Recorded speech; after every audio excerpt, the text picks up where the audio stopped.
Bueno, vamos a estar arrancando, vamos a arrancar tempranito hoy porque la clase es extensa y vamos a tratar de llegar a dar todo lo que tenemos que dar hoy. Es un periodo corto, pero muy intenso, así que bueno, vamos a vamos a hacerlo en realidad. Depende de cuánto nos llegue. Bueno, ¿cómo vienen? Ya en la rectísima final. Van más o menos bien, tiempo, todavía les falta. ¿Por Falta dónde viene más o menos? buen día a todos. Falta leer un poco. Este, estas últimas semanas costó un poco más, se puso más intenso el trabajo, pero bueno, justo llega este feriado largo, así que para ponerse al día. Bueno, esa es la ventaja que tiene, que estos días de feriado les va a servir para por lo menos dedicarle buen tiempo a la materia.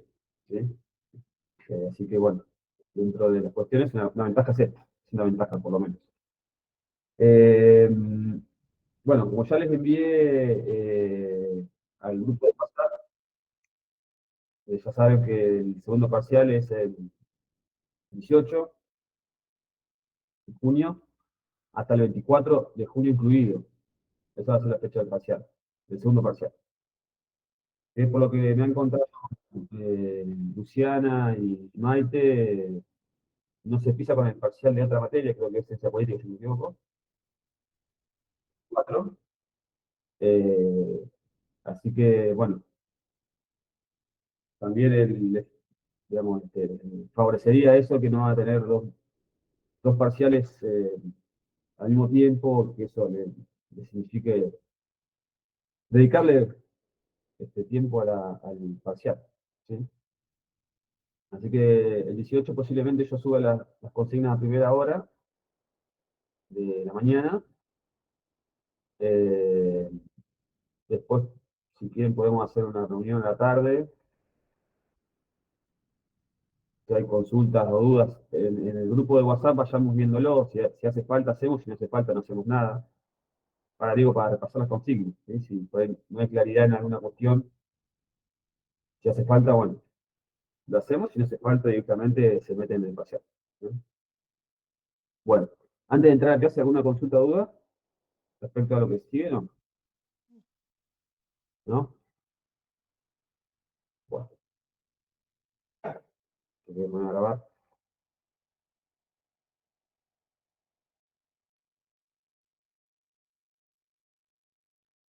Se está grabando la llamada. Bueno, en la clase de hoy vamos a analizar 3 años de nuestra historia, los que van desde el 73 hasta 76. Son 3 años muy intensos que incluyen 2 presidencias, 3 presidentes en ejercicio, más un interinato de parte del presidente de la Cámara de Diputados. Bueno, y además una situación de realmente eh, un nivel de vértigo político, digamos, tal vez seguramente lo más intenso del siglo XX, ¿no? Para no ir para atrás, ¿no? Pero del siglo XX posiblemente sean de los más vertiginosos, digamos, que ha vivido en nuestra historia. Eh, retomemos el hilo de la clase anterior. Habíamos dicho que se terminaba la Revolución Argentina en el año 73 con la convocatoria a elecciones realizada por el último presidente de facto de esa dictadura, que fue Lanusse. Convocatoria que manipuló las electorales para eh, evitar que Perón pueda ser candidato a presidente por el requisito de la residencia. Bueno, lo cierto es que Perón designa como representante de su espacio a Cámpora, y la fórmula Campos-Serrano-Lima va a las urnas el 11 de marzo de 73 y se impone holgadamente sobre Balbín, y quedó en segundo lugar representando a la UCR, obteniendo casi el 50% de los votos de la fórmula Campos-Serrano-Lima. Bueno, vamos a, antes de pasar al gobierno de Cámpora, al gobierno de Perón, al gobierno de Isabel Perón, les voy a dar algunas claves, tres, cuatro claves de este corto periodo, que más o menos fueron comunes a estos 3 años intensos del país. Primero, la primera cuestión a tener en cuenta es que eh, por por primera vez en casi 20 años, realmente se producen elecciones plenas en términos democráticos en el país. Por primera vez insisto, en casi 20 años. Por primera vez tenemos un régimen democrático pleno.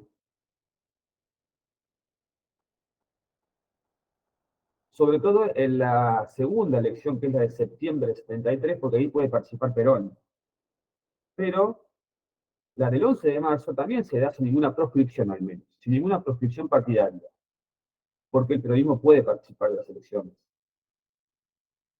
Y en la segunda, insisto, en la de septiembre de 73, el mismo Perón puede ser candidato a presidente. Por lo cual, tenemos un buen dato importante, que es, insisto, después de 20 años, casi 20 años, por primera vez tenemos elecciones plenas, democráticas en el país. Segunda cuestión. Va a decir Novaro que con la victoria, arrancando el capítulo 5, va a decir, con la victoria del peronismo en el 73,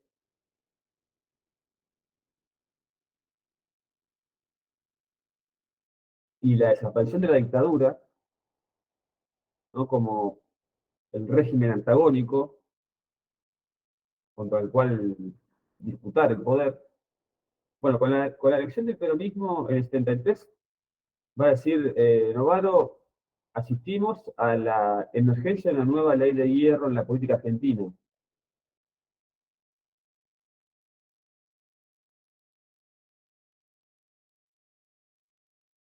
Esa nueva ley de hierro es que a partir de ahora la disputa de poder se registra al interior del peronismo.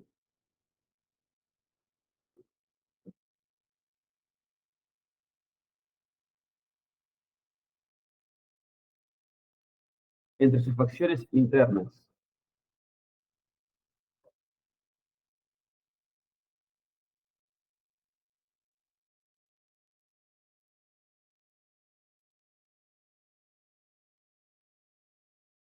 Tercer cuestión, general del periodo.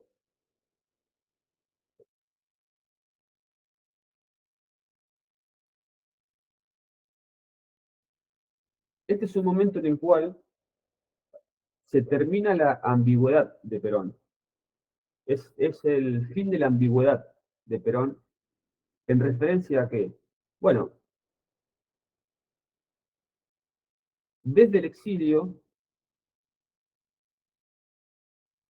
Perón se había transformado, como dijimos en alguna clase, en el hombre de las mil tácticas, ¿no?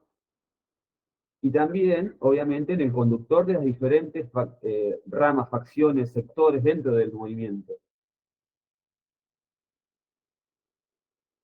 sin tener que definirse por ninguno de ellos en referencia a la preeminencia, ¿no? Todos eran importantes, a todos le daba importancia, a todos los contenía, etcétera. Bueno, con el peronismo en el poder y con Perón en Argentina, se termina esa ambigüedad. Y con una lucha facciosa cada vez más fuerte dentro del peronismo, Perón ya no puede ser ambiguo y va a tener que empezar a tomar posiciones en esa disputa interna del movimiento. Como vamos a ver en el transcurso de esta clase, cada vez que lo hace a favor de un sector claramente. El sector, vamos a ver, y podemos identificar como sector del sindicalismo, el ortodoxo, etc.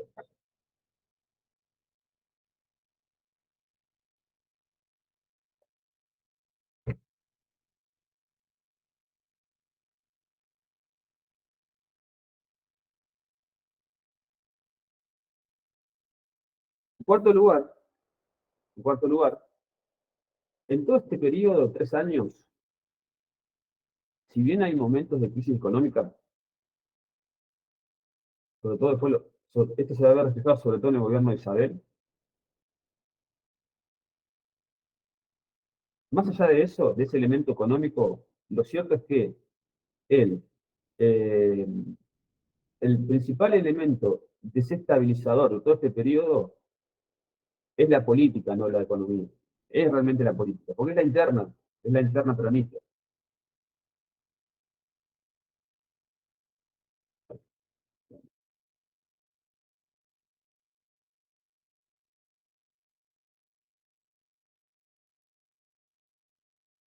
Y por último, claramente se produce en este periodo de la historia del país el ejercicio de la política a través de la violencia, claramente. Un periodo claramente violento. Es decir, en lo que en la materia este, podríamos conceptuar como ejercicio de la política a través de medios informales, claramente.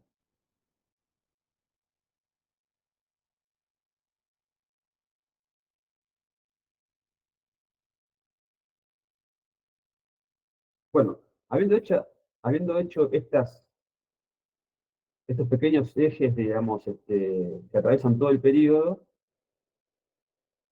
vamos a cada una de las presidencias. Bueno, insisto, este es un periodo muy intenso, donde en 3 años tenemos 2 presidencias y 3 presidentes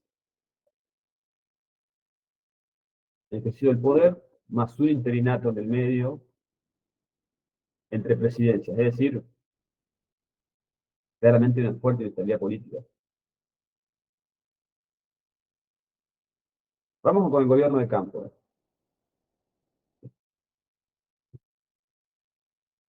1973. El gobierno Campo es un gobierno extremadamente breve, dura solamente 49 días.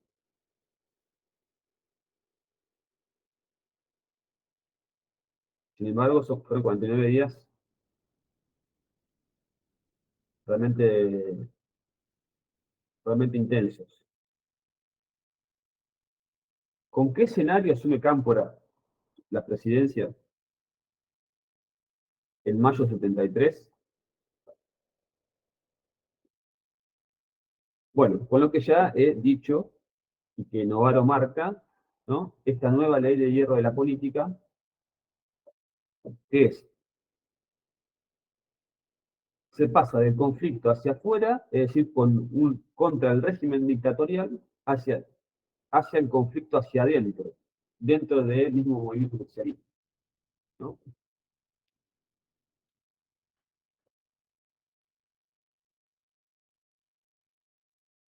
Cámpora encabeza un proyecto eh, fuertemente heterogéneo,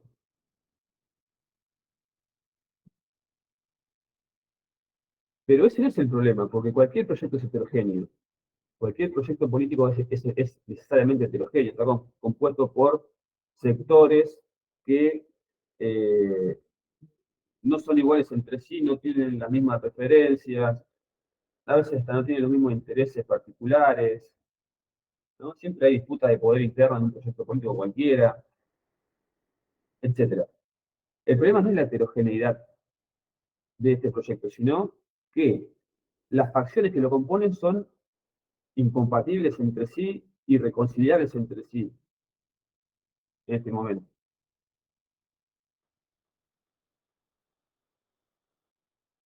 Y este fenómeno se había ido macerando durante años.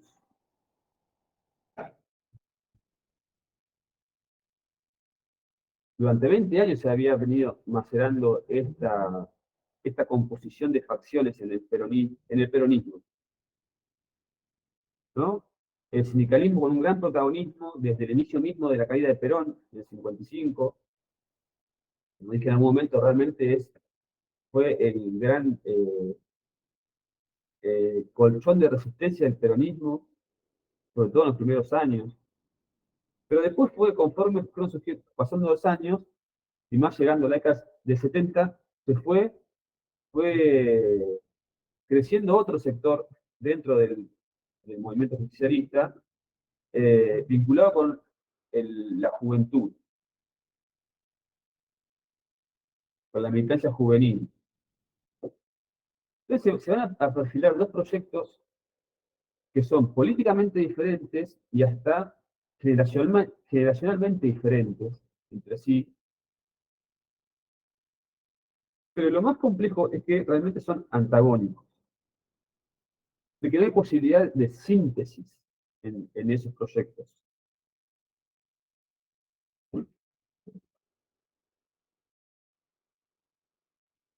Acá se produce lo que algunos dicen la diferencia entre la I y la O.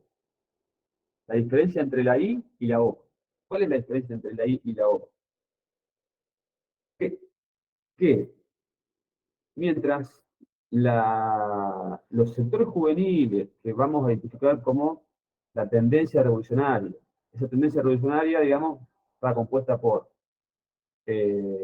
bueno, sobre todo montoneros, pero además después otras organizaciones como la Juventud Peronista, la UES, el Movimiento Villeros, bueno, toda una serie de, digamos, algunos sindicalistas también que estaban englobados dentro de esta tendencia, aunque no la mayoría. Entonces, decía, este sector, la tendencia revolucionaria, tenía su proyecto era la patria, peronista y socialista.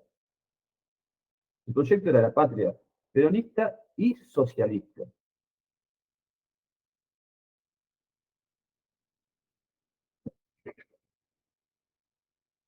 En cambio, el otro sector, la otra facción, sobre todo encabezada por la dirigencia sindical, la CGT, sectores nacionalistas, peronistas, de derecha, eh,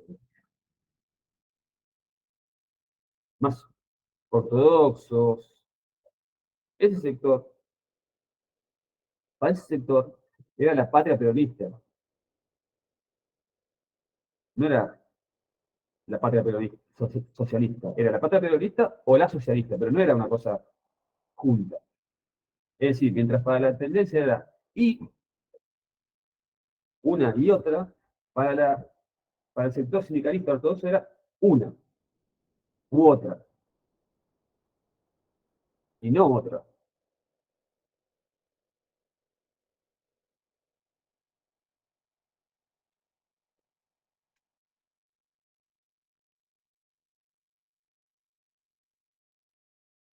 Esta divergencia va a reproducir una interna permanente, constante, entre ambas facciones.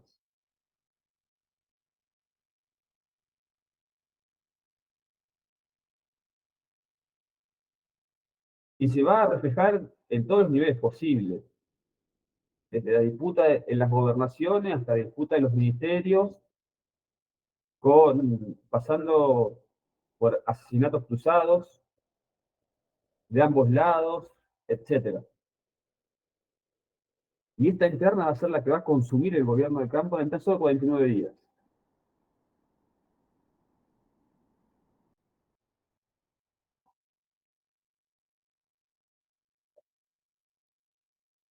Cuando asume el gobierno, Cámpora intenta, vamos a ver ahora un poco de la asunción, porque es significativa en un punto. Cuando asume el gobierno, Cámpora intenta reflejar esta, diver- esta heterogeneidad interna del momento en la distribución de ministerios, ¿no? Y entonces, algunos ministerios recaen sobre hombres cercanos a la tendencia, algunos ministerios recaen en hombres vinculados al sindicalismo, a sectores ortodoxos. Por ejemplo, mientras López Rega tenía el Ministerio de Bienestar Social, en el Ministerio del Interior estaba Esteban Rigui, que era un hombre cercano a la tendencia, por ejemplo. O Tayana, que está en educación. Sin embargo, desde el momento mismo de la asunción de Cámpora, la tendencia va a tener, eh, va a tomar la iniciativa, digamos, va a querer demostrar que es quien tiene primacía sobre este gobierno, en esta interna. Un dato que pasé por alto, pero que a través lo dije después anterior, que es que en toda la campaña electoral del 11 de marzo de 73, el protagonismo de la campaña lo toma la juventud, la tendencia.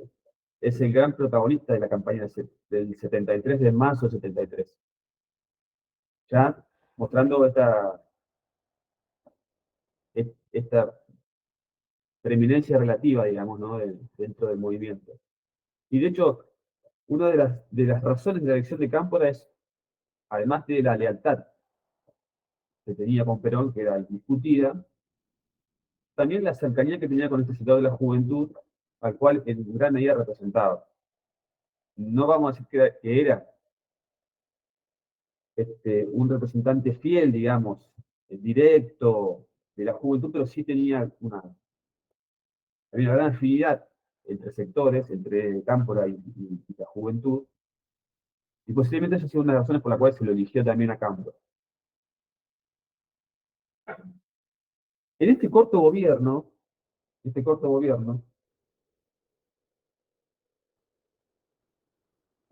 o en realidad en este corto periodo, yo he elegido algunos momentos, hechos históricos para reflejar que son representativos, que son imágenes representativas de la interna peronista. ¿Sí? Vamos a ver en el transcurso de esta clase dos o tres hechos históricos particulares que se dan en este corto periodo histórico y que son reflejo eh, de, de esta interna entre facciones del justicialismo. Bueno, el primer hecho histórico, o la primera imagen que vamos a analizar aquí, se produce en el primer momento, digamos, del gobierno de Cámpora, que es en su asunción. Es decir, la primera imagen que vamos a ver es la de el 25 de mayo del 73, que es cuando asume Cámpora.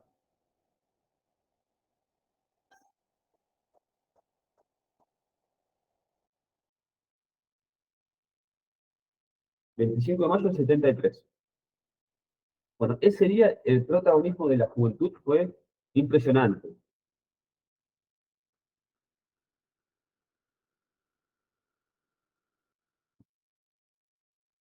En el acto de asunción de Cámpora, en Casa Rosada, bueno, la juventud desplaza a la policía en la organización del acto de asunción. Se se relata que hubo actos de humillación sobre los militares, ¿no? Diciéndole algo así como se van y nunca volverán. Se cantó la marcha peronista en lugar del himno nacional. Se pintó la Casa Rosada, hay una pintada en la Casa Rosada que se puede ver la foto donde dice Casa Montonera.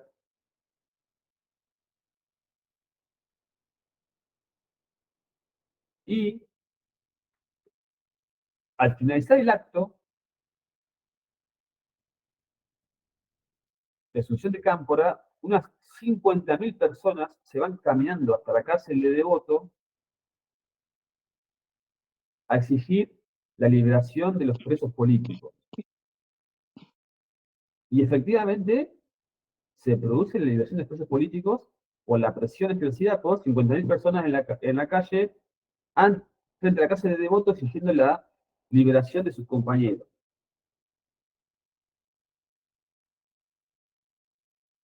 Entre los cánticos, digamos, de esa manifestación hacia la cárcel de Devoto, digamos, se registraron algunos como, por ejemplo,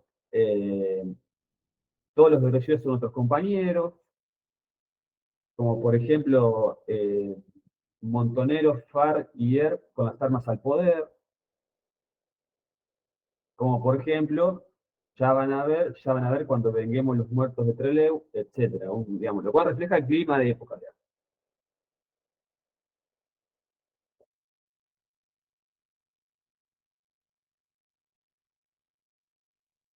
Además, con esto que se llamó el devotazo, ¿no? Que fue esta liberación de presos políticos, se cuenta que también en la liberación se produce la fuga de algunos delincuentes que no tienen nada que ver con la lucha guerrillera, también los meten en la bolsa de se van también. Bueno. Eh, Decía con el de botazos, además se inaugura lo que se llama un proceso de tomas. En todo el país se producen tomas en edificios públicos, de escuelas, fábricas, universidades, etc. Es decir, es decir, que desde el primer momento, digamos, desde el día, ni siquiera, digamos, pudo sentarse Cámpora en el sillón de Rivadavia, que antes, digamos, en el mismo momento de Asunción, se ve desbordada la autoridad presidencial claramente, desde el minuto uno, ¿no? Un movimiento que no puede controlar, es evidente.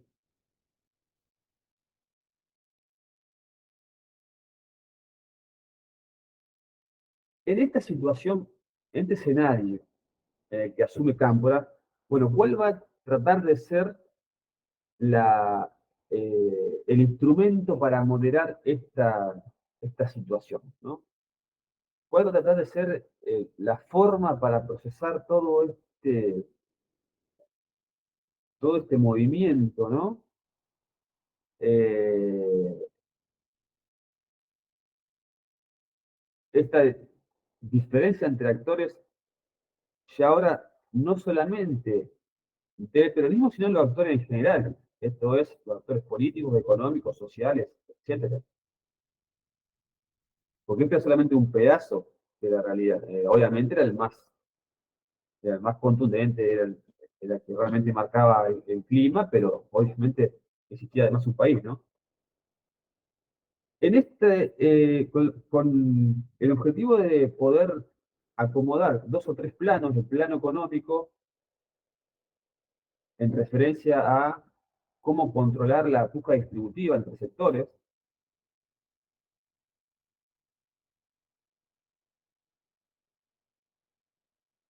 con el objetivo de poder ordenar el plano político en referencia a la actividad de las organizaciones guerrilleras, que no solamente eran montoneros, sino que esto era mucho más que montoneros, ¿no? Se instrumenta el denominado pacto social. Pacto social. El pacto social va a ser la iniciativa que va a intentar moderar este conflicto de manera institucional.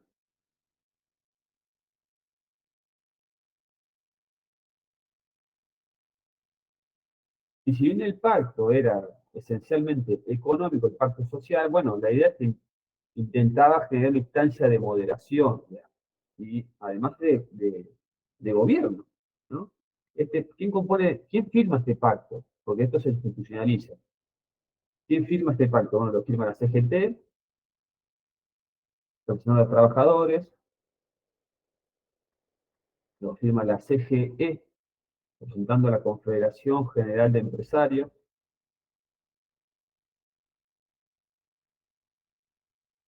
también la Federación Agraria, y obviamente el Ministerio de Economía, es decir, el Estado articulando actores.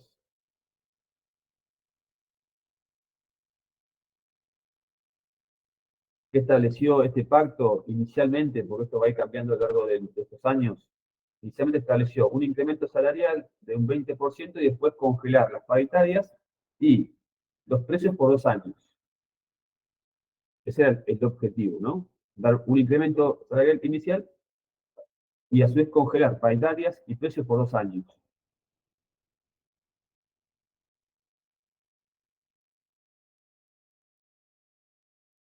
Insisto, esto se firma en junio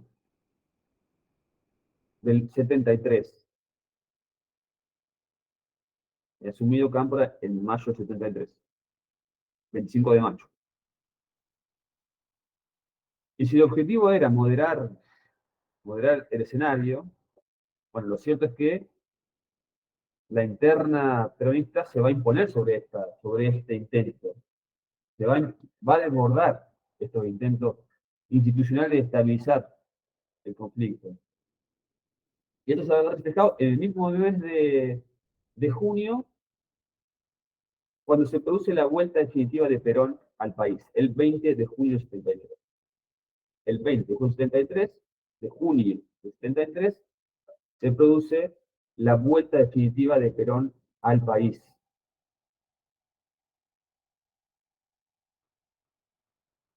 Y acá tenemos la segunda imagen representativa de la interna peronista. Si la primera imagen era el 25 de mayo, menos de un mes después, el 20 de junio, tenemos la segunda imagen representativa de la interna del peronismo.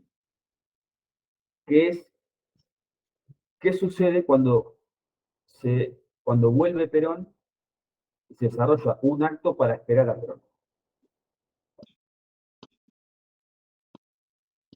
Bueno, obviamente, después de casi 20 años, se producía la vuelta definitiva del líder justicialista al país, lo cual significaba un evento simbólico impresionante para el justicialismo.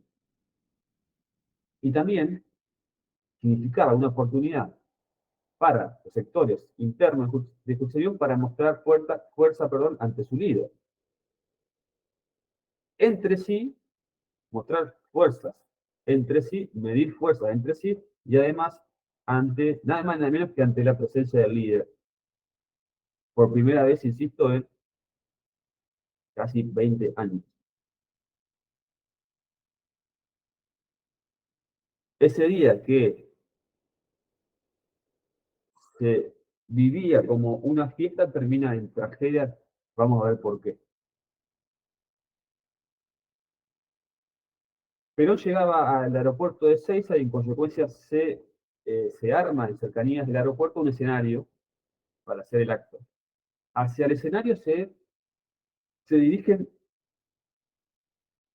aproximadamente 2 millones de personas, algo monstruoso en términos de cantidad de personas.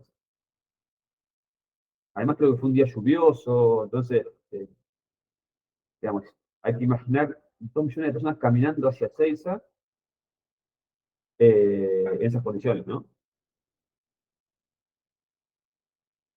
Entonces la masividad de este acto, por supuesto que eh, en tales dimensiones era muy importante la organización del evento, digamos, la organización del acto. Y recae la organización del acto en sectores eh, enrolados en la derecha peronista. Sobre todo López Rega y un personaje menor en la historia argentina, pero importante en este acto, que fue Osinde.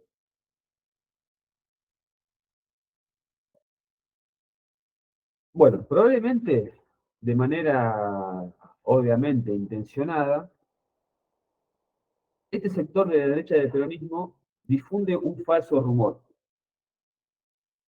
para este acto. Este falso rumor es que Montoneros planeaba matar a Perón ese día, en el acto. Difunde ese rumor. Con ese rumor en marcha, se organiza todo un dispositivo preparado para el enfrentamiento militar. Entonces, en primer lugar, obviamente, eh, se encargan de tener bajo su control el escenario, el palco, y además hay un edificio cercano se llamaba Escuela Hogar, se llama Escuela Hogar, que también lo toman bajo su control. Es decir, toman toda la estructura principal bajo su control ante este escenario de intento de matar a Perón supuesto, que en realidad era falso, por supuesto. Esto lleva a que se organice este sector con ametralladoras, escopetas, eh, miles de armas cortas, preparadas para el enfrentamiento, en un escenario de una, un acto de 2 millones de personas. Por su parte, Montoneros fue al acto preparado para algunos enfrentamientos, choques menores, pero no para estas dimensiones. Es decir, tenía, digamos, llevaba algunas armas cortas, cadenas, cosas muy comunes en la época, digamos, pero no estaba preparado para este nivel de confrontación. Bueno, lo cierto es que conforme avanza el acto, columnas de montoneros intentan acercarse al palco y copar, digamos, eh, el- las cercanías del escenario, ¿no? Para estar cercanos al palco donde va a haber Perón. En ese devenir, en ese avance de la columna de, de- de montoneros, se producen algunos choques circunstanciales que devienen algunos tiros eh, también circunstanciales. Bueno, estos tiros circunstanciales eh, generan confusión. Los sectores apostados en la escuela hogar entienden que el palco ha sido tomado por montoneros y entonces disparan hacia el palco cuando en realidad todavía siguen control de la derecha peronista. Digamos, es decir, le disparan a su propio compañero. Esto genera una respuesta desde el palco y se desata un caos. Se desata un caos. Desbande, caos, muertes. Las imágenes están, uno las pueden ver, digamos. Eh, yo ayer en casa decía que siempre me impresionó de chico una imagen que veía y no entendía qué pasaba, digamos. Hay una imagen del palco, dos imágenes del palco. Una de un hombre con anteojos enarbolando una escopeta, digamos, levantándola como un trofeo. Y segundo, otros hombres arrastrando de los pelos a uno para subirlo al palco, digamos. No se sabe si era su compañero o alguien de la tendencia al cual querían, este, obviamente, no recibir de una buena forma. Bueno, esas dos imágenes son contundentes respecto a lo que se vivió ese día. Porque además de este caos se desata una cacería de militantes de la JP por parte de la derecha peronista en el acto, los cuales posteriormente son llevados a un hotel cercano en Ezeiza, sometidos a tortura, bueno, etcétera. En Salto son 13 muertos. Sí, hay 13 muertos.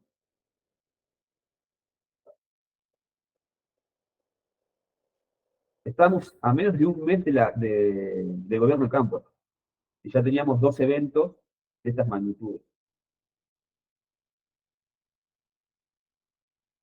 Y lo cierto es que tan significativo como lo que sucedió el 20 de junio fue lo que pasó el día posterior. El día posterior Perón habla. Bueno, Perón obviamente no baja en Ezeiza, baja en Morón, bueno, obviamente cuando se entera del caos, no baja en Ezeiza, baja en Morón, y al día siguiente habla. Y cuando Perón habla el día siguiente, tiene palabras que no son condenatorias de lo sucedido, sino más bien dice algo así como eh, los periodistas tenemos que neutralizar a los que pretenden deformar el movimiento. Es decir, que de alguna forma valida, digamos, la actuación de los sectores ortodoxos, dando a entender que quienes quieren deformar el movimiento desde adentro son los, los montoneros, que después a los cuales va a denominar infiltrados, marxistas, etcétera.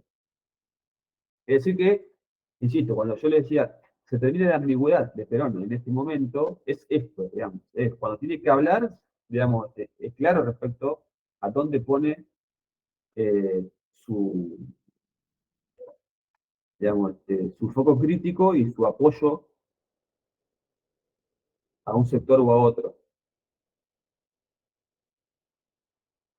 Bueno, todo esto en menos de un mes de gobierno, como dice, como dice Novaro, ya con Perón en Argentina no había ninguna razón para que no sea Perón el que ejerciera el poder. Entonces la renuncia de Cámpora fue una cuestión de tiempo, nada más el 13 de julio, menos de un mes después de este evento, Cámpora y Sabalina presenta su renuncia, desbordados por la situación, y se convocan a elecciones nuevamente para el 23 de septiembre.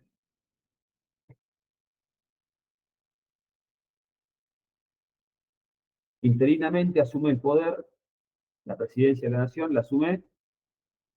Ustedes saben que cuando se produce esta situación, la presidencia recae sobre el presidente del Senado. Bueno, en la Cámara de Diputados, el presidente de la Cámara de Diputados era el yerno de López Rega, Lastiri. Entonces lo que hacen es, nombran embajador al presidente del Senado para sacarlo del país y asume en lugar del presidente del Senado el presidente de la Cámara de Diputados, que es el yerno de López Rega, que es Lastiri. Para también entender, digamos, por dónde venía la definición política de Perón en este momento, obviamente.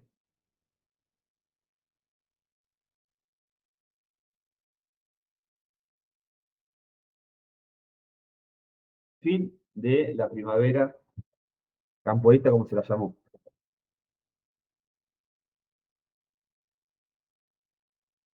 Convocatoria de elecciones para el 23 de septiembre del 73. En este momento, Perón puede ser candidato. Estaba en el país. Se elige la fórmula Perón-Perón para la elección. Perón, Isabel Perón. Y se impone por una abrumadora diferencia, llegando al 62% de los votos contra un 24% de Balbín. Un triunfo categórico, indiscutible.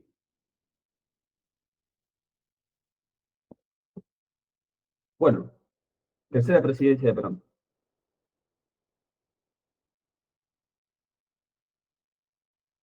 ¿Qué se va a proponer Perón en este escenario convulsionado?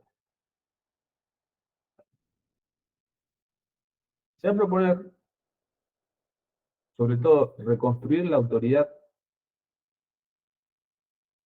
su autoridad,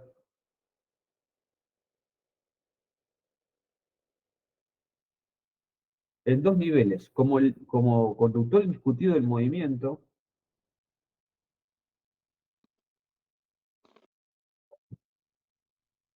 y como presidente de la nación, en este escenario de sociedad dividida, del movimiento periodista dividido.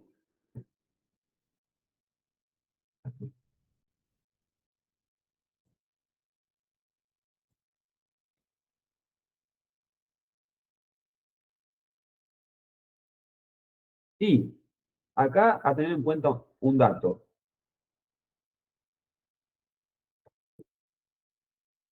Si en el gobierno de Cámpora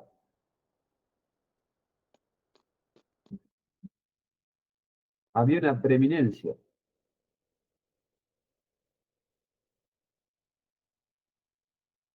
de la tendencia revolucionaria en este juego de facciones interna del peronismo,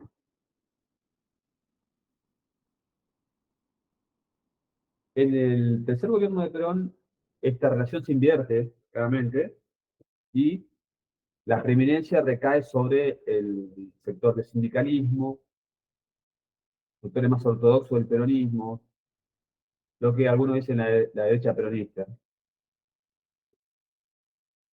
Esos términos se invierten claramente, sobre todo por lo que ya venía perfilando Perón desde su regreso al país, con esto del 20 de junio, la respuesta después de,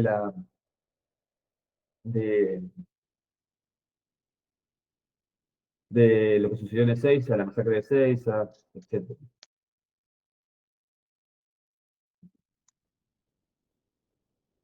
¿Cuál va a ser ante este escenario que se perfila, después, insisto, esto, el 23 de septiembre fue la elección? ¿Cuál va a ser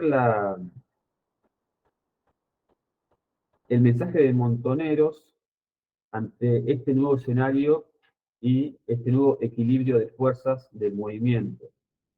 Bueno, Montoneros responde con un mensaje muy fuerte a Perón, que es nada más y nada menos que el asesinato de Rucci 48 horas después de la elección presidencial.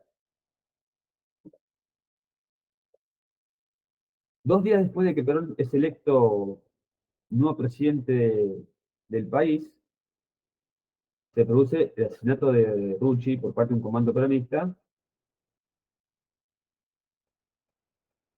Rucci, que era, digamos, alguien extremadamente cercano a Perón, digamos, ¿no? Si uno tiene que identificar círculos, digamos, entornos, ¿no? Políticos de Perón en este momento, claramente está López Rega, está Isabel, está Rucci, indudablemente. Incluso cuando, si ustedes, hay una imagen muy conocida, cuando Perón vuelve por primera vez, algunos días al país, después se va. En el 72, en noviembre del 72, cuando se puso la primera vuelta de Perón, y baja del avión, que lo está esperando abajo es Rucci con un paraguas, una imagen muy famosa esa, que demostraba la cercanía de Rucci con Perón, obviamente. ¿Y quién estaba al lado de Perón cuando Perón volvía? ¿A quién elegía? A ver, ¿quién elegía a Perón que estuviera a su lado? Era Rucci. Bueno, a esa persona, Montonero la asesina 48 horas después de que Perón es electo presidente, en un mensaje a Perón.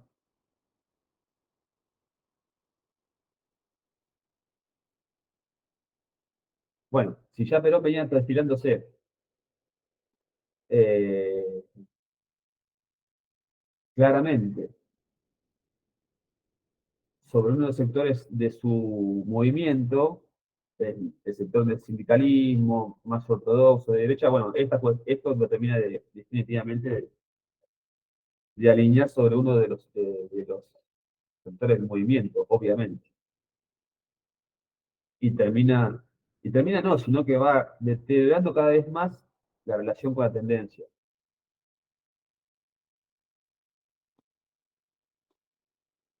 Esto sucedió en septiembre del 73. Perón asume en octubre del 73, la tercera presidencia. Vamos al 74. 74 arranca el año con un acontecimiento de la época, básicamente, que es que el ERP, en enero del 74, el ERP intenta copar la guarnición de Azul para, obviamente, aprovisionarse de armas, ¿sí?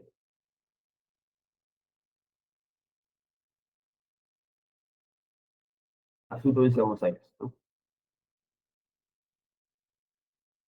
Bueno, obviamente la respuesta de Perón fue dura, digamos, declara Perón, después de este acontecimiento, que había que aniquilar el terrorismo criminal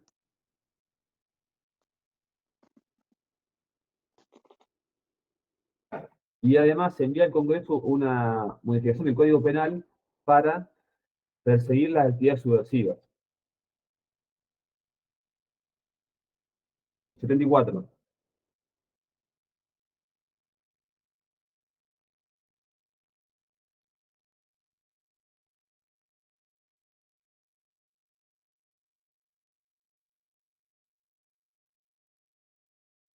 Por otro lado, se producen algunos hechos al inicio del 74 que van poco a poco demostrando el retroceso del peso político que va teniendo la tendencia revolucionaria.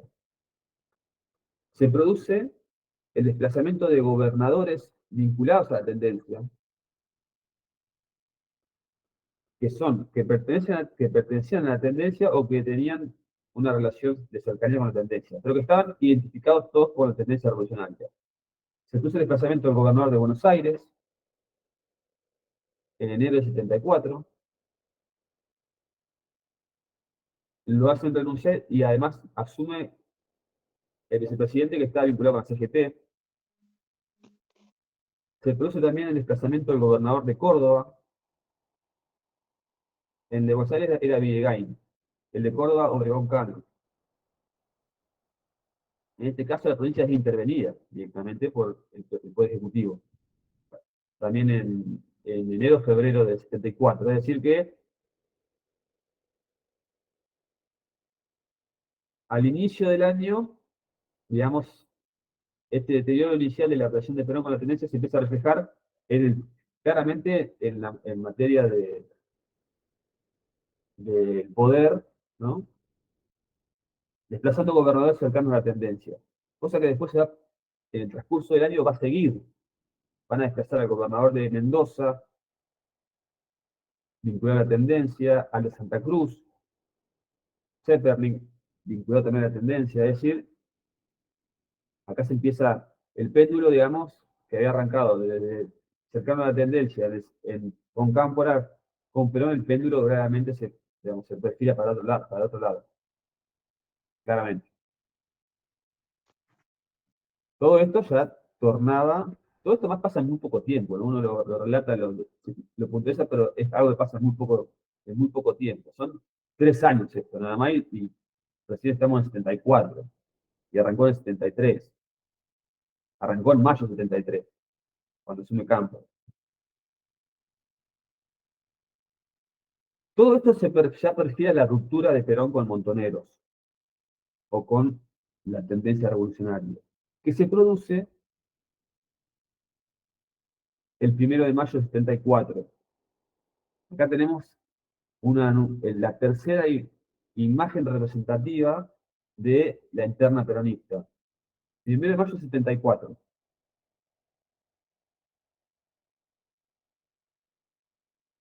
Ese día, obviamente, se celebra el Día del Trabajador. Bueno, acto en Plaza de Mayo. La consigna era que ningún sector tratara de copar la escena, pero sin embargo Montoneros va y la copa. Terrible bandera, que claramente muestra su primacía en la plaza. Y además de eso, hay un ida y vuelta entre Perón y Montoneros que es elocuente, digamos, que uno si va a las grabaciones, digamos, lo ve, lo escucha.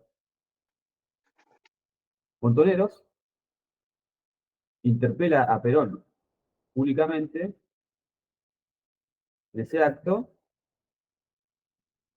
con el canto ¿qué pasa? ¿Qué pasa? ¿Qué pasa general? Que está lleno de gorilas el gobierno popular. Empieza a escuchar ese canto en la plaza. A San Perón que estaba en el balcón de Casa Rosada. Bueno, la respuesta de Perón es ese famoso discurso en el cual llama a la juventud, a los montoneros, los llama estúpidos, imberbes, infiltrados, mercenarios, entre otras cosas, ¿no? Pero además, en ese mismo discurso, Perón hace una reivindicación de la dirigencia sindical. porque dice algo así como, no sé, hace 20 años en esta misma plaza, le dije a las organizaciones sindicales que ajustaran sus organizaciones, porque serían tiempos difíciles, no me equivoqué, pese a estos estúpidos que gritan, y ahí dice, ahí se escuchan los ruidos, ¿no?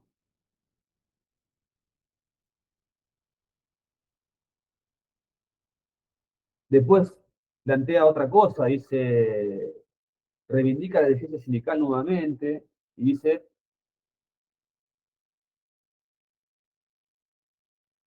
a este sector sindical, ¿no? Que ha visto caer a sus dirigentes, obviamente claramente en referencia al asesinato de Rucci, ¿no?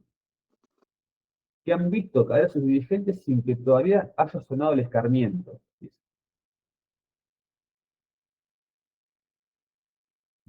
Bueno, ese escarmiento que iba a sonar, obviamente, el de la AAA, el de la persecución, etcétera, ¿no?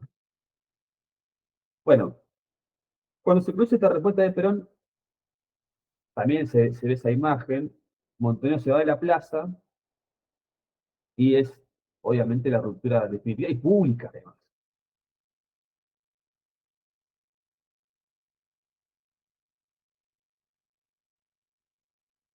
Esto 1 de mayo. Bueno, muy poco tiempo después, 2 meses después, muere Perón, 1 de julio del 74. Antes de eso da un último discurso, donde es el más famoso de todos, donde dice, bueno, me llevo a mis oídos la más maravillosa música que es para mí, la parada del fuego argentino, ese es el último discurso de Perón. Muere el 1 de julio. Novaro va a decir que la muerte de Perón se produce en las peores condiciones.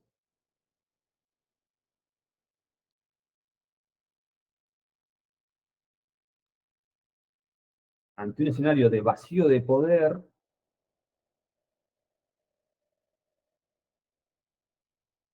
de choque de las fuerzas impugnas, etcétera.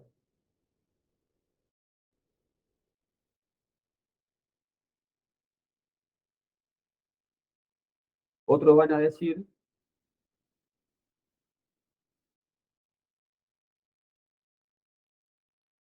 que con la muerte de Perón se rompen los pocos diques que contenían los antagonismos políticos del momento. Es decir, los pocos diques que contenían el antagonismo existente con la presencia de Perón, con la muerte de Perón se rompen, digamos, definitivamente. Y acá es importante tener en cuenta un dato, que es, ayer lo hablamos en clase con quienes asistieron, que es lo siguiente, cuando la LUC se convoca a elecciones en el 73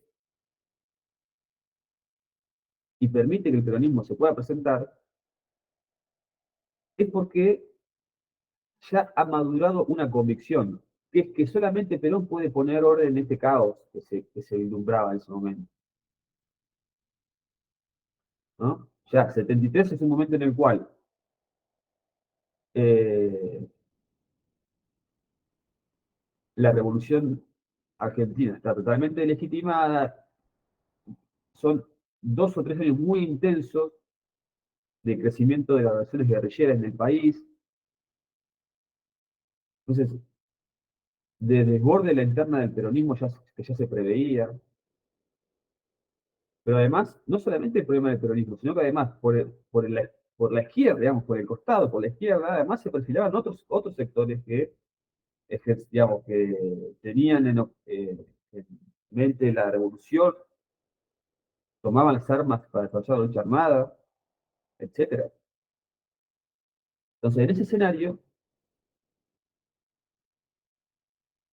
finalmente la dictadura termina de convencerse de que solamente quien puede llegar a poner orden en este caos es Perón. Final, al país le lleva 20 años desarrollar esa convicción, pero finalmente es lo que sucede en junio, en marzo, antes, en realidad, en 72, cuando se convoca elecciones para 73. Bueno,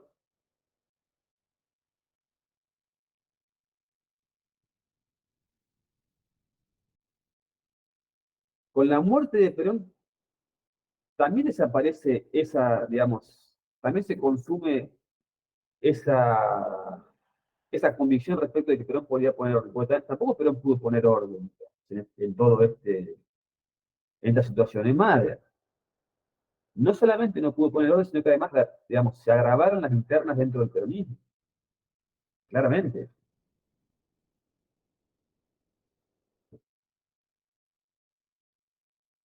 Entonces, si existía alguna posibilidad de poner un dique en todo esto, con la muerte de Perón desaparece, digamos, El pelo porque tiene por acantonamiento. lo que veíamos antes.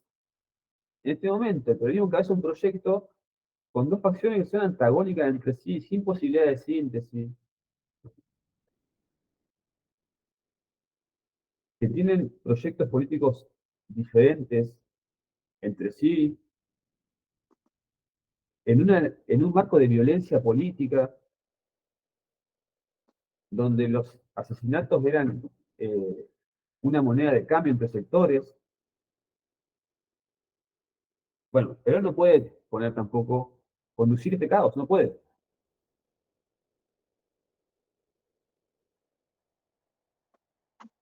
Hay una frase que dice algo así como, eh, para representar esta divergencia interna del peronismo, eh, no sé si la voy a decir como es correctamente, pero eh, estos dos sectores, van a decir figurativamente, ¿no? Dormían en la misma cama, pero anidaban sueños diferentes, ¿no?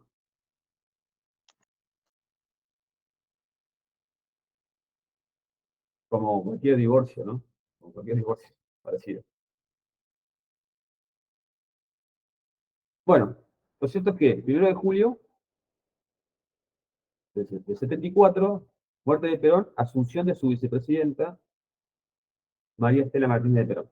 Ya entramos en el tercer presidente del periodo en estas dos presidencias. Primera presidencia de Cámpora, rápidamente consumida, segunda presidencia Perón-Perón.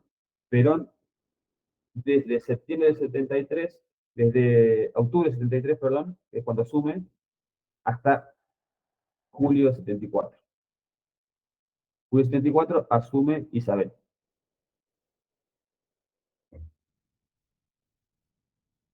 Bueno, si no había podido Perón poner orden,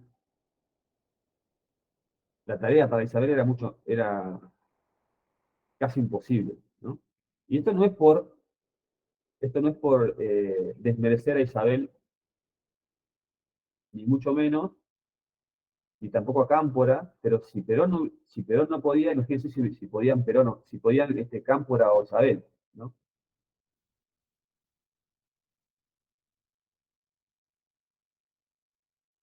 Pero además es peor, porque con la muerte de Perón también desaparecen algunos equilibrios mínimos existentes. Porque, por ejemplo, el sector sindical trataba de mantener alguna línea de comportamiento, de, de estabilizar la situación con Perón en el país, con Perón en la presidencia, por supuesto, era su referente, era su líder, era su conductor, que debían lealtad, etcétera. Con la muerte de Perón también desaparece eso.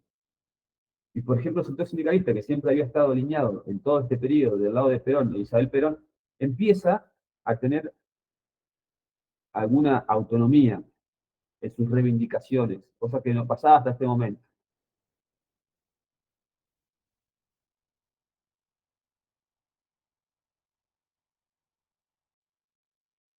Lo cierto es que el escenario, bueno, es el mismo que el anterior, porque es el mismo tiempo, ¿no? De una espiral de violencia, pero también de crisis económica en este momento. Además de un escenario de espiral de violencia, también es un escenario de crisis económica.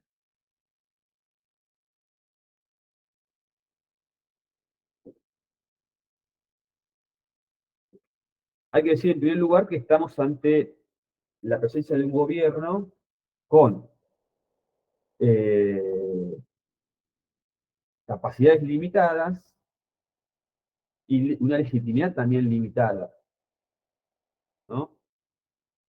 Y cuando digo capacidades limitadas, insisto, no es peyorativa, sino que en realidad, obviamente, no tenía la misma capacidad Perón que Isabel Perón.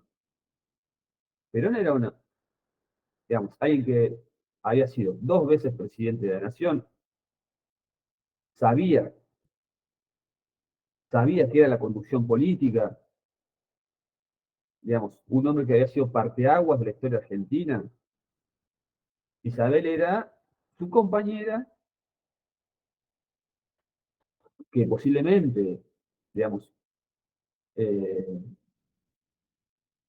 fue una buena alumna de Perón, que, digamos, casi 20 años a su lado, algo significarían, pero Isabel no había gobernado, nunca había sido gobernante, no, digamos, su experiencia política era limitada, básicamente. Eso no es una calificación, es un hecho real. Entonces, era un gobierno con capacidades más limitadas que el anterior. Y además con menos legitimidad, porque no es la misma legitimidad de Isabel que la de Perón, como no era la misma la de Cámpora que la de Perón. Obviamente, ninguno de los dos se podía poner al nivel de Perón. Y además es un gobierno que va a responder cada vez más a los sectores ortodoxos del peronismo con una gran influencia de López Rega.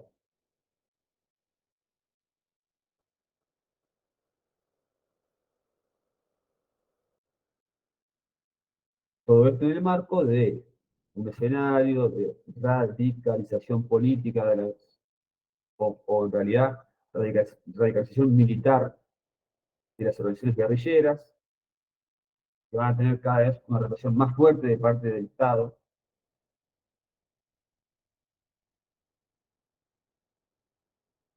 etcétera. Bueno, como ejemplo de este desborde en la gobernabilidad y además el desborde de la gestión del conflicto interno del peronismo, se puede citar el pase a la clandestinidad de Montoneros, que se da en septiembre de 74. Montonero decide pasar a la clandestinidad y realizar la lucha armada en el país. Es decir, Montonero, una organización eh, militar, político-militar, que abrevaba en el peronismo, decide en un escenario democrático, ¿no? Con que el país vivía en este momento, pasar a la clandestinidad, realizar la lucha armada y disputar el poder desde ahí. ¿No? Esto daba cuenta, obviamente, la, del desborde de gobernabilidad del momento y la falta de conducción política del momento. Esto, insisto, va recortando cada vez más a Isabel sobre dos sectores, sobre la derecha peronista, sobre López Rega y en consecuencia sobre la AAA, y además la va acercando cada vez más a las Fuerzas Armadas,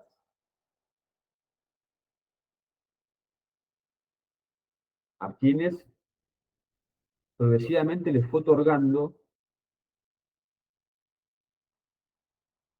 mayor protagonismo en la represión interna. ¿Listo?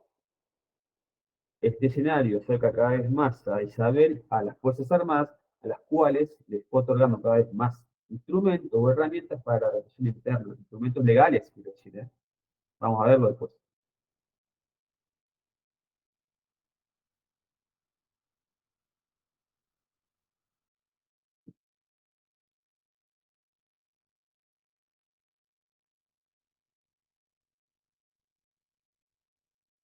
¿Qué pasaba en la economía? Bueno, todavía todavía seguía vigente el pacto social. Intentaba, ¿no? Seguir vigente el pacto social. Bueno, acá se va definitivamente a quebrar ese pacto social que intentaba moderar el conflicto, generar una instancia de concertación entre actores económicos, etc. Y esta falta de autoridad para gobernar la política también se reflejó sobre otros ámbitos como la economía.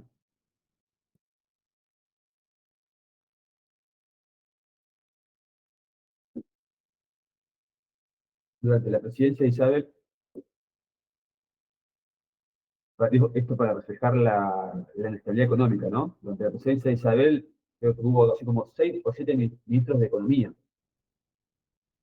en un periodo de 2 años, menos de 2 años, cual refleja esta falta de rumbo económico, de estabilidad económica. Pero el más importante de todos los ministros, no por algo bueno, sino por algo malo, fue Celestino Rodrigo. Celestino Rodrigo, que asume en junio del 75. Como dije antes, como dije antes, la muerte de Perón también significa el relajamiento de algunas lealtades, por decirlo de alguna forma. Significa, y en el caso específico de los sindicatos, cada vez más empieza a perfilarse una fuerte demanda de reivindicaciones salariales de parte del sindicato. En un escenario de inflación, esto también es un escenario de inflación, en que se vive por estos tiempos. Entonces, en este escenario de inflación, de reinicio de la puja distributiva, ¿no? Con los gremios ya en otro perfil, convocan a Celestino Rodrigo, un hombre cercano a López Rega, para ser ministro de Economía y asume en junio del 75. Bueno, la respuesta de Celestino Rodrigo a este escenario es un paquete de shock económico, que se conoció como el Rodrigazo. Conoció como el Rodrigazo. Bueno, ¿qué implicaba este paquete? Pues implicaba devaluación del peso,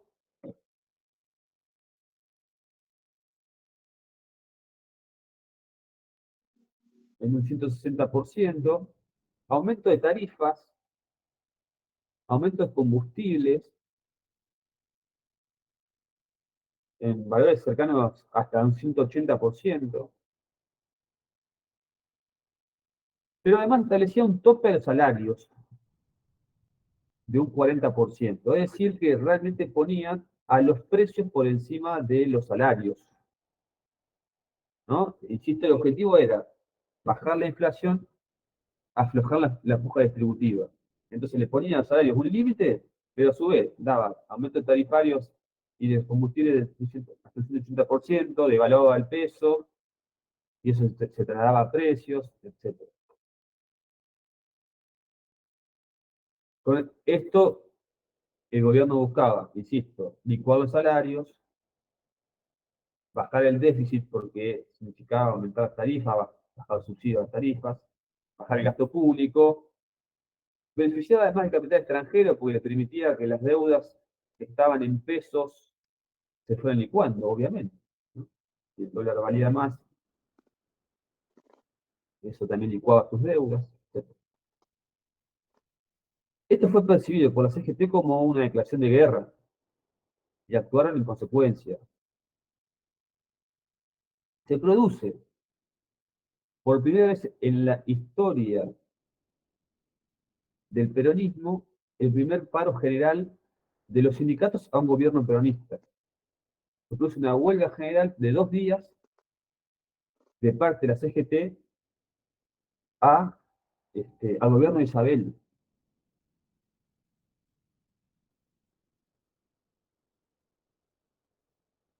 Lo cual obliga a Isabel a retroceder y además se lleva puesto al ministro de Economía y a López Rega, que lo había designado.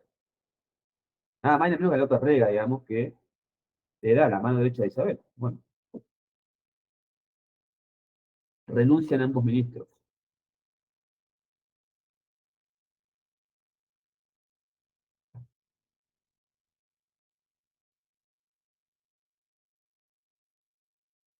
¿Cuál es la línea que une todo esto? ¿Cuál es ese hilo rojo que une todo esto?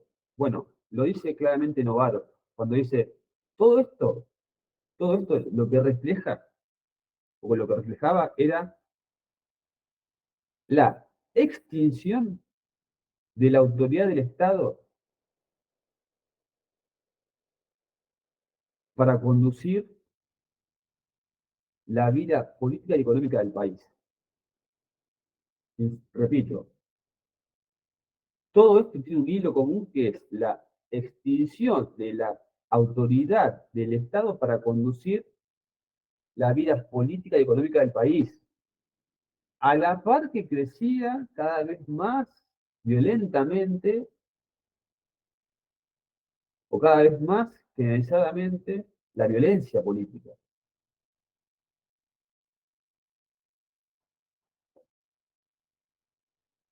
E incluso más, esta descomposición de la autoridad del Estado se veía reflejada en cada vez en que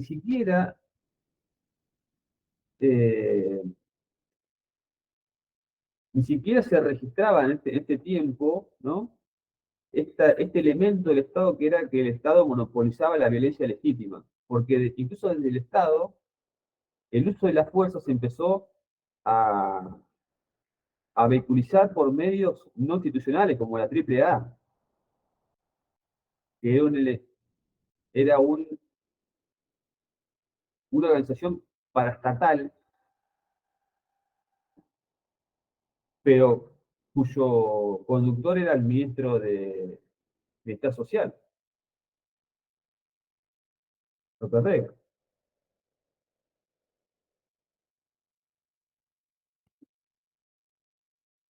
En este contexto se va tomando forma una nueva convicción, ¿no? Una nueva convicción va tomando forma en este contexto. Si antes, en el 72, había por fin madurado una convicción respecto a que el sistema político no podía ser estable con el peronismo afuera, acá ya madura otra convicción, que es que si no pudo Perón poner orden, solamente pueden poner orden los militares.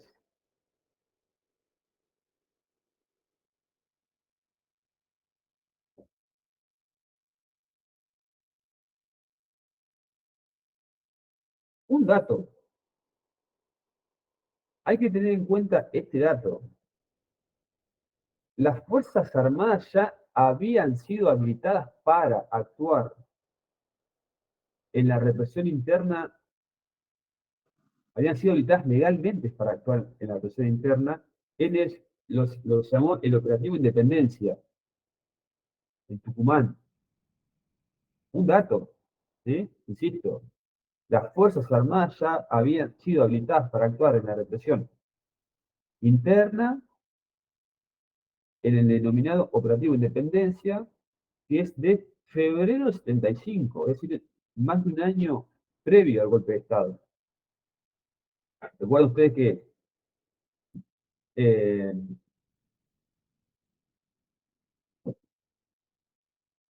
el PRTR tenía, las guerrillas siempre, digamos, tenían dos posibles orientaciones, ¿no? Guerrilla rural y guerrilla urbana. Depende de dónde consideran que había que dar la lucha. El PRTR tenía una orientación de guerrilla rural, perdón, sobre todo, guerrilla rural, y tenía un poco de guerrillero en Tucumán. Allí se había sentado un poco de guerrillero. Isabel firma un decreto en febrero del 75 que establece el operativo Independencia, que le da facultades al ejército y a la Fuerza Aérea Argentina para aniquilar los elementos subversivos en la provincia de Tucumán.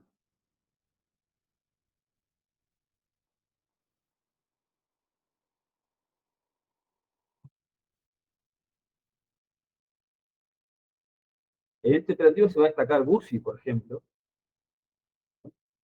que después va a ser gobernador democrático, ¿no?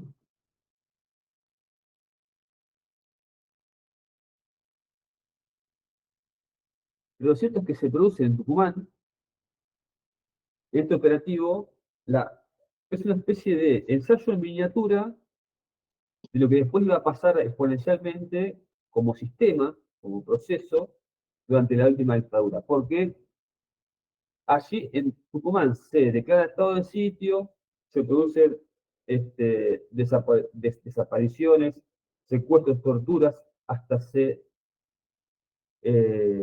montan centros clandestinos de detención. Bueno, todo esto habilitado por un decreto presidencial.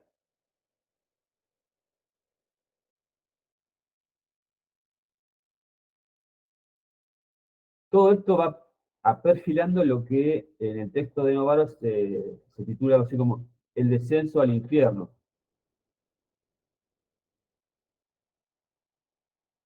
o el ascenso al golpe de Estado.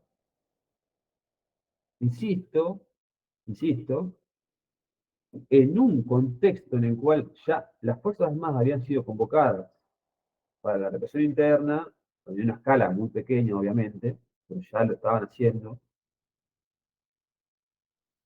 y en donde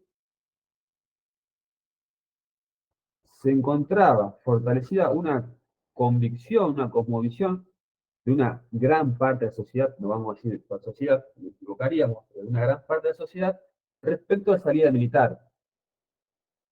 Una creencia extendida respecto a que la estabilidad política y económica del país solamente tenía una solución militar. Ante un gobierno democrático se demostraba incapaz de gobernar esa cuestión, esa crisis.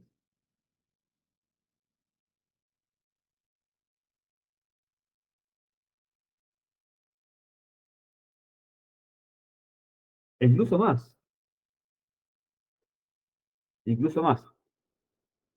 dentro de las cúpulas de las principales guerrillas del país,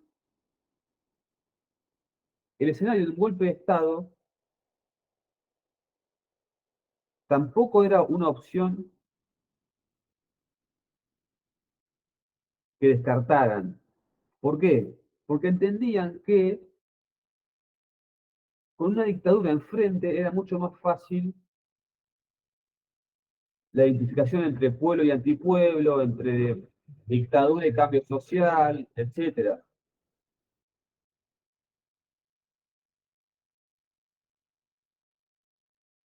En una lectura, por supuesto, que era, digamos, hoy a la distancia se demuestra como inentendible, digamos, esa lectura, pero era una lectura del momento, era una lectura del momento. Algunos tenían que eso iba a permitir poder poner el enfrentamiento en otro nivel clara, y, digamos, con claridad, ¿no? El enfrentamiento iba a poder ser claro entre un bando y otro bando, entre los militares y las fuerzas revolucionarias, ¿no? Lo que después mostró ser catastrófico, porque no había una relación de equivalencia ni de cerca en esa lucha militar.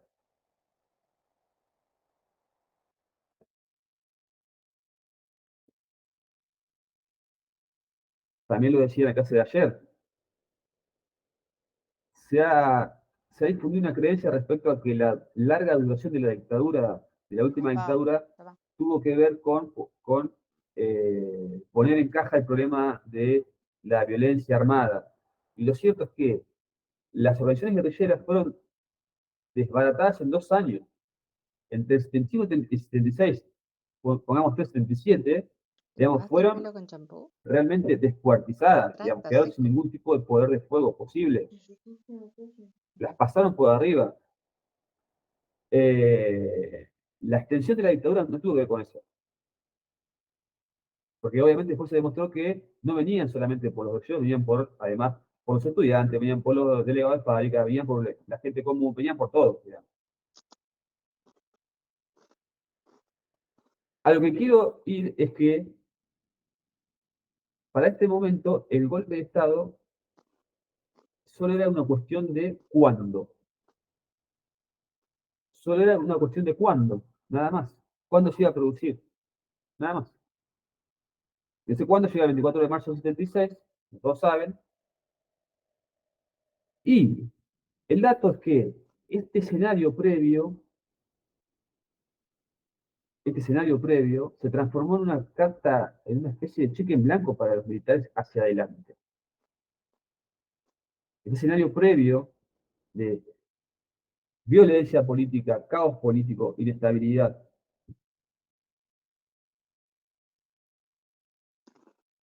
se transformó en un cheque en blanco para hacer lo que fuera posible para poner orden en este desorden. Bueno, las consecuencias las conocemos, pero ya no son parte de esta clase, obviamente. Cerramos la clase con esto. ¿Alguna duda o consulta?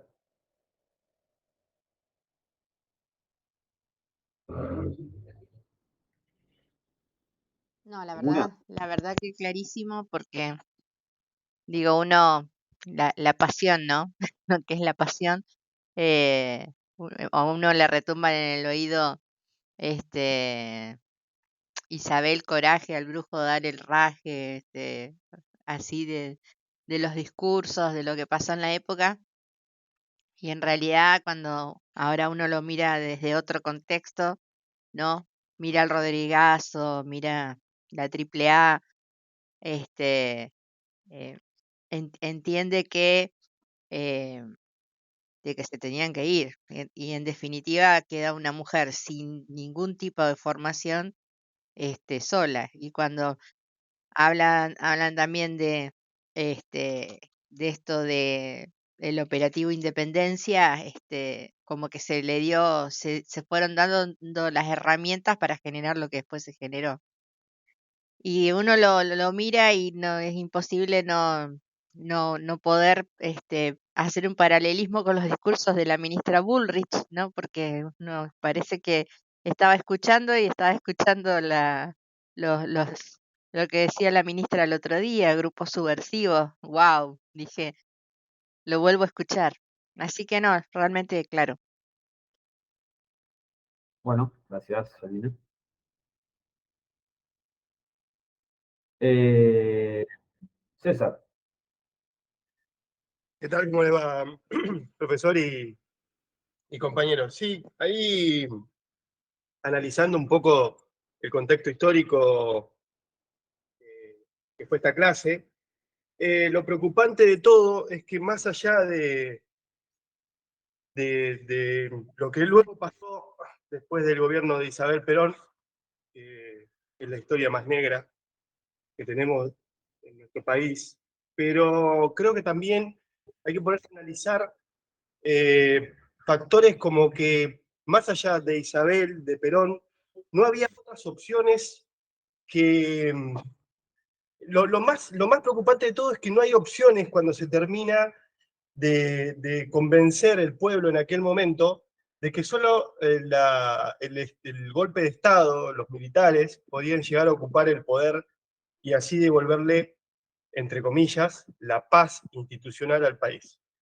Creo que hoy, básicamente, hay una falta de oposición y más allá de que parece muy lejana la historia, nos estamos quedando sin opositores hacia este gobierno, los cuales planteen de forma seria las principales temáticas y problemáticas de este país y que nos sumergen en este gobierno, y obviamente es como que volvemos hacia atrás, y en aquel gobierno de Isabel Perón, y ya agotados los opositores, porque prácticamente no existían, no había otros nombres, no se nombraba a Ilia, no se nombraba a los referentes del comunismo, ni los de izquierda, ni los de derecha más que a Perón, o del lado radical a Ilia, y nada más, no existe más nada. Entonces cuando se termina, se agota los actores democráticos ya empiezan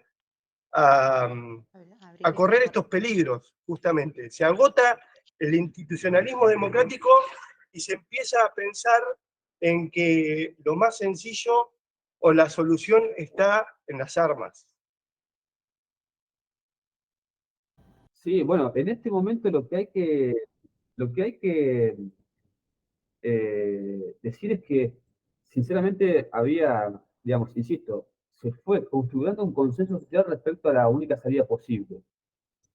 Eh, y en esta maduración de este consenso, digamos, incluso por parte de las mismas fuerzas políticas del momento se fue generando este consenso. Eh, por ejemplo, se le reprocha mucho a Balbín una declaración que, digamos, en algún momento él habla de la guerrilla fabril, por ejemplo. La guerrilla fabril eran los trabajadores de los sindicatos, digamos, los trabajadores sindicales, básicamente, los trabajadores de las fábricas. Entonces, se tomó esto como una habilitación de la represión sobre las fábricas, los trabajadores, etcétera, ¿no? Ya no era solamente la guerrilla militar, sino eso se trasladaba al concepto de la guerrilla fabril. Es decir, cualquiera que en cualquier sindicato, digamos, hiciera un poco de lío, puede entrar en este concepto, porque además se va configurando un concepto de enemigo, de subversión, un concepto de subversión totalmente amplio en este marco. Digamos, la cuestión es que se va configurando un concepto de enemigo interno, de subversión totalmente amplio, y que si uno hace un análisis como que estamos haciendo en la materia, no lo puede poner solamente en cabeza de los militares, porque, insisto, en febrero del 75 se dicta un decreto en el cual se invita a las Fuerzas Armadas a aniquilar la subversión interna. Si uno va para atrás, digamos, cuando Perón, insisto, manda, después de que el ERP copa una guarnición militar en Azul para abastecerse de armas, y Perón habla de que hay que aniquilar el terrorismo interno, habla de lo mismo. Digamos, es decir, este concepto de el enemigo subversivo también se fue configurando de manera tan amplia, y acá, digamos, por parte de todos los sectores, quiero decir, que realmente se fue construyendo un consenso respecto a que era solamente una salida posible nada más. Y este consenso, insisto, fue político y fue social, además. Fue político y fue social. Lo que uno a veces piensa es que uno nunca sabe si lo que la sociedad habilita, digamos, cómo se desarrolla después el fenómeno, tiene que ver con lo que la sociedad piensa respecto a cómo se iba a desarrollar ese fenómeno. Es decir, ¿qué quiero decir? Que existía un consenso social respecto a que solamente los militares podían poner orden, no significa que la sociedad supiera iba a pasar lo que pasó después, ¿no? En línea un poco con lo que hasta se puede presuponer hoy, ¿no? Hoy mismo. El cansancio de la ciudadanía respecto a las alternativas políticas existentes devino en algo totalmente nuevo. No sé si la gente pensaba que iba a ser esto lo nuevo, o no, no sé, tal vez sí, tal vez no. Quiero decir, que a veces se generan consensos respecto a lo que no se quiere o con lo que hay que terminar, que no significa que eso después sea un consenso respecto a lo que viene, al desarrollo de lo que viene. El país necesitaba paz social en ese momento, evidentemente. No significa que lo que se produjo después era lo que se buscaba. No sé si estoy siendo claro respecto a lo que quiero decir, respecto a esa cuestión. Pero insisto, incluso hasta en el cálculo de las mismas organizaciones guerrilleras, el golpe de Estado era una opción posible, porque eso iba a generar una claridad respecto a la lucha, era una locura. Pero pasa que el contexto era caótico, digamos, imposible de pensar desde nuestras lentes actuales, digamos. Era otra cosa, era otro clima, era otro clima, era otro momento. Y también, que ayer lo hablábamos en clase, uno particiona la historia para poder explicarla y entenderla. Pero también es cierto que nada de esto se explica sin lo que pasó antes. Porque también acumulaba el país 20 años de prohibición, de proscripción, de persecución. También eso pasaba. Entonces uno dice, ¿cómo se explica esta erradicación del peronismo en este momento? Bueno, también se explica por lo que pasó antes, digamos. Acá termina, en el 76, termina una historia más larga, de 20 años para atrás. Y arranca otra etapa histórica nueva. Por eso nosotros particionamos esta parte en 20 años, de 55 hasta 76, 21 años. Porque no se puede entender lo que pasó en el 73 sin comprender lo que pasó antes del 73. En esta etapa el peronismo eclosiona, se radicaliza. Pero todo esto tiene explicación previa de por qué pasa también. Cuando uno dice, bueno, el 25 de mayo del 73, cuando se van los militares, le gritan, se van y nunca volverán y después los van a buscar de vuelta, ¿no? Entonces se van y nunca volverán, era el reflejo de lo que había pasado antes también, digamos. Era el reflejo de lo que había pasado antes, de lo que habían hecho los militares con una parte importante del país, con lo que también habían, porque recordemos que había habido gobiernos dictatoriales y gobiernos democráticos, pero con una democracia restringida. Algunos hablan de semidemocracia, porque en las elecciones del 58, en las elecciones de 63, no puede participar el peronismo. Bueno, todo digamos, por eso este periodo nosotros lo calificamos como un periodo de inestabilidad política. Es un periodo de inestabilidad política que tiene diferentes ribetes a lo largo de todos estos años. Pero en definitiva es un periodo de fuerte inestabilidad política y de democracia restringidas hasta el 73. Después del 73, digamos, se produce otro fenómeno. Pero en el global, es un periodo de inestabilidad política que empieza en el 55 y que termina en el 76. Bueno, para cerrar, decir que es la última clase. La última clase de la materia es esta. Así que se ha pasado rápido el tiempo, ha pasado rápido el tiempo. Nosotros vamos a estar subiendo, insisto, el parcial del 18. Interactuemos después en el grupo de WhatsApp si hace falta hacer alguna reunión vía Meet para clarificar alguna consigna o no. El parcial va a ser igual, dos preguntas, 5 puntos cada una. Vamos a repasar las sugerencias, obviamente. Lean bien la consigna, Es una, digamos, esto que digo es tan sencillo como eso, pero un consejo como estudiante que fui, digamos, aprendí a leer bien, a no apurarme a leer las consignas, a leerlas bien, a interpretarlas bien. Digamos, pierdan un rato en eso, en leer la consigna y ver qué se busca en la consigna. No se dispersen en la respuesta. Uno pregunta algo y quiere que respondan algo, que respondan eso. Si después les queda margen para, para darle más contenido a la respuesta, háganlo, pero que esté la respuesta que uno pide y después si quieren vayan profundizando más. Pero insisto, eso nos pasó mucho de recibir parciales donde todo lo que ponían era correcto, pero no era nosotros, digamos, no se enfocaban en conceptualizar las cuestiones. Porque esta no es una materia de historia, aunque lo parezca, ¿no? Aunque lo parezca.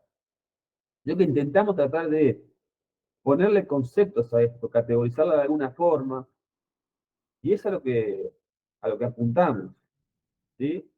Hacer una comprensión global de los periodos con algunas categorías, que a veces son más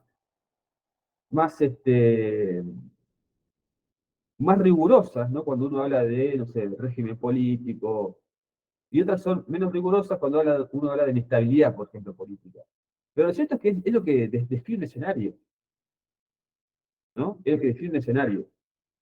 Entonces, piensen que nosotros buscamos categorizaciones, digamos, buscamos que ustedes usen herramientas para categorizar estas cuestiones. Porque además cuando uno categoriza algo, lo define, y para abajo es mucho más fácil, digamos, la descripción del fenómeno cuando uno lo define. Porque cuando uno dice, bueno, a ver, ¿cómo caracterizarían este periodo? En 2 palabras. Entonces dice, bueno, es un periodo de inestabilidad política. Perfecto. ¿Por qué? Por esto, por esto, por esto, por esto, por esto. ¿Se entiende? Cuando uno lo categoriza, para abajo después desarrolla en función de esa categoría y no de otras cuestiones, porque obviamente uno particiona el fenómeno histórico de acuerdo a esa categoría. Entonces uno centraliza en categorizar en lo que categoriza. Es un ejercicio, más vale. Es una práctica, pero que de esta manera intentamos estimular. Es una práctica que intentamos estimular y creemos que es útil para ustedes como futuros politólogos y politólogas. Que es útil. Después ustedes verán si eso les sirve o no les sirve, lo quieren o no lo quieren. Pero nosotros creemos que es para ustedes positivo aprender a categorizar. Ese es nuestro objetivo. ¿Sí? Más allá de eso, bueno, decirles que para nosotros siempre es, que es placentero, digamos, el estado de la materia, que nos gusta, que lo hacemos de gusto, digamos, con mucho gusto y hasta con un poco de pasión también.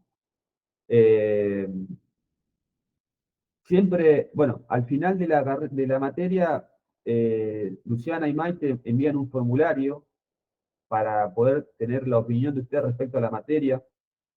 Ese formulario es anónimo, por lo cual puede responder con tranquilidad, no, digamos, nosotros no sabemos qué responde cada uno. Nos sirve como insumo, ¿no? Pedimos opiniones, sugerencias, bueno, nada, cuestiones que nos sirven a nosotros para poder este, perfeccionar el estado de la materia. Y así que le pedimos que se puedan responder, y si no es anónimo. Así que quédense tranquilo, tranquila de que no sabemos qué responde cada uno. Pueden responder con total libertad. ¿Sí? Y bueno, vamos cerrando, vamos cerrando. Sí, sí, de decirles que ojalá que no nos veamos más, porque quiere decir que van a promocionar. Pero bueno, si nos vemos después, en la instancia final, bueno, vamos a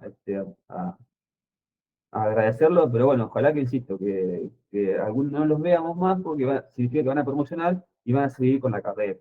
¿No? Estimularlo a que sigan con la carrera, que sigan, a que no se pinchen si en alguna materia parcial les va mal, esto es una circunstancia, que puedan seguir, etcétera. ¿Sí? Y bueno, de parte mía eso, y agradecerles por el respeto de ese contenido, por el intercambio. eh, bueno, eso. ¿Sí? ¿Estamos?